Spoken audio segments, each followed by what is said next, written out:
ಇಲ್ಲಿ ನಿಮಗೆ C E T exam ಇನ್ನೇನೋ ಹತ್ತತ್ರ ಬರ್ತಿದೆ. ಇದ್ರ ನಡುವೆ ಒಂದು ಕೆ ಅವರೊಂದು ಗುಡ್ ನ್ಯೂಸ್ನ ಕೊಟ್ಟಿದ್ದಾರೆ ಅನ್ಬಿಲಿಯಬಲ್ ಆಗಿ. ಅದ್ರ ಬಗ್ಗೆ ನೋಡೋಣ. ಅದಕ್ಕಿಂತ ಮುಂಚೆ ಯಾರು ಚಾನಲ್ ಸಬ್ಸ್ಕ್ರೈಬ್ ಮಾಡ್ಕೊಂಡ್ರಲ್ಲ ಪ್ರತಿಯೊಬ್ಬರು ಕೂಡ ಕೆಳಗಡೆ ಸಬ್ಸ್ಕ್ರೈಬ್ ಬಟನ್ನ ಕ್ಲಿಕ್ ಮಾಡಿ ಸಬ್ಸ್ಕ್ರೈಬ್ ಮಾಡ್ಕೊಳ್ಳಿ. ಹಾಗೆ ಪ್ರತಿಯೊಬ್ಬರು ಕೂಡ ವಿಡಿಯೋಗೊಂದು ಲೈಕ್ ಕೊಡಿ. ಯಾಕೆ ನೀವು ಕೊಡೋ ಒಂದೇ ಒಂದು ಲೈಕ್ ಒಂದು ಸಬ್ಸ್ಕ್ರೈಬಿಂದ ನಿಮಗೆ ಇದೇ ರೀತಿ ಕಂಟಿನ್ಯೂನ್ಸಾಗಿ ಅಪ್ಡೇಟ್ಸ್ ನೀಡ್ತಾ ಇರ್ಬೋದಾಗಿರುತ್ತೆ. ಇಲ್ಲಿ ಇವತ್ತು ನೀವೆಲ್ಲರೂ ಕೂಡ ಸೆಕೆಂಡ್ ಪಿ ಯು ಸಿ ರಿಸಲ್ಟ್ನ ನೋಡಿದ್ರೆ ಅಂತ ಅನ್ಕೋತೀನಿ. ಏನಾದರೂ ಎರರ್ ಬರ್ತಿದೆ ಅಂದರೆ ಸ್ವಲ್ಪ ಒಂದು ಅರ್ಧ ಗಂಟೆ ಬಿಟ್ಟು ಟ್ರೈ ಮಾಡಿ. 3 o'clock ಮೇಲೆ ಯಾವುದೇ ಥರದ ಸೆಕೆಂಡ್ ಪಿ ಯು ಸಿ ರಿಸಲ್ಟಲ್ಲಿ ಎರರ್ ಇರಲ್ಲ, ಆರಾಮಾಗಿ ನೀವು ಚೆಕ್ ಮಾಡ್ಕೋಬೋದು. ಮತ್ತು ಇವಾಗ ಕೀ ಅವರು ಲೇಟೆಸ್ಟಿಗೆ ಒಂದು ಅಪ್ಡೇಟ್ನ ಬಿಟ್ಟಿದ್ದಾರೆ. ಇದೊಂದು ಗೋಲ್ಡನ್ ಚಾನ್ಸ್ ಅಂತ ಹೇಳ್ಬೋದು. ಯಾಕೆ ಅಂದರೆ ಎಷ್ಟೊಂದು ಜನ ಹೋಗ್ಬಿಟ್ಟು ಕಿಗೆ ಅಲ್ಲಿ ತಲೆ ತಿಂತಾಯಿದ್ದಾರೆ, ಸಾಕಷ್ಟು ರಿಕ್ವೆಸ್ಟ್ನ ಮಾಡ್ಕೋತಾ ಇದ್ದಾರೆ. ಅಲ್ಲಿ ನೋಟಿಫಿಕೇಷನ್ ಒಂದು ಹಾಕ್ಬಿಟ್ಟಿದ್ದಾರೆ. ಮಾನವೀಯತೆಯಿಂದ ಈ ಒಂದು ಕಂಡೀಷನ್ಸ್ನ ಫಾಲೋ ಮಾಡಿ ಒಂದು ಅಲೋನ ಕೊಡ್ತಾ ಇದ್ದೀವಿ ಸ್ಟೂಡೆಂಟ್ಸ್ಗೆ, ಒಂದು ಕರೆಕ್ಷನ್ಸ್ನ ಮಾಡ್ಕೊಳ್ಳೋಕ್ಕೆ ಹೆಲ್ಪ್ ಮಾಡ್ತಾ ಇದ್ದೀವಿ ಅಂತ.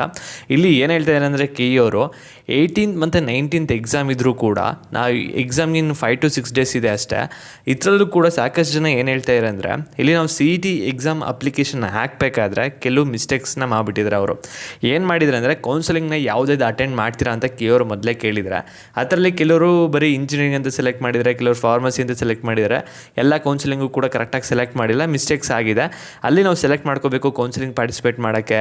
ಅಲ್ಲಿ ತಪ್ಪು ಮಾಡಿದ್ದೀವಿ ಅಂತ ಕೆ ಸಾಕಷ್ಟು ಜನ ಹೋಗಿ ರಿಕ್ವೆಸ್ಟ್ನ ಮಾಡಿದ್ದಾರೆ. ಅಂಥವ್ರು ಇವಾಗ ನಿಮಗೆ ಒಂದು ಆಪ್ಷನ್ಸ್ನ ಕೊಟ್ಟಿದ್ದಾರೆ ಕೀ ಅವರು. ಇಲ್ಲಿ 10ನೇ ತಾರೀಕಿಂದ 12ನೇ ತಾರೀಕುವರೆಗೆ ಒಂದು ಟೈಮ್ ಇದೆ.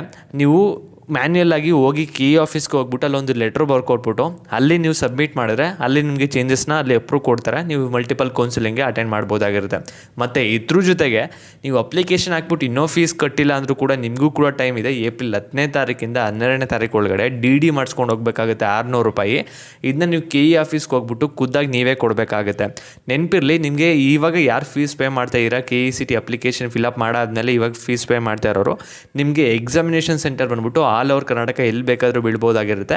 ಅದು ಸೀಟ್ ಅವೈಲಬಿಲಿಟಿ ಯಾವ ರೀತಿ ಇರುತ್ತೆ ಅದ್ರ ಮೇಲೆ ಡಿಪೆಂಡ್ ಆಗಿರುತ್ತೆ. ಮತ್ತು ಇಲ್ಲೇ ಹೇಳ್ಬಿಡ್ತೀನಿ ಕೇಳಿಸ್ಕೊಳ್ಳಿ. ಇಲ್ಲಿ ನಿಮಗೆ ಸೆಕೆಂಡ್ ಪಿ ಯು ಸಿದು ನಿಮಗೆ ಇಂಪ್ರೂವ್ಮೆಂಟ್ ಎಕ್ಸಾಮು ಮತ್ತು ನಿಮಗೆ ಸ್ಕ್ಯಾನ್ ಔಟ್ ಕಾಪಿ ಅದ್ರ ಬಗ್ಗೆ ಸಪ್ರೇಟಾಗಿ ಆಮೇಲೆ ಲೇಟರಾಗಿ ವಿಡಿಯೋ ಬರುತ್ತೆ. ಮತ್ತು ಇದೇ ರೀತಿ ಅಪ್ಡೇಟ್ಸ್ ಆಗಿ ಚಾನಲ್ ಸಬ್ಸ್ಕ್ರೈಬ್ ಮಾಡಿಕೊಂಡು ಎಲ್ಲರೂ ಕೂಡ ಶೇರ್ ಮಾಡಿ. Thank you.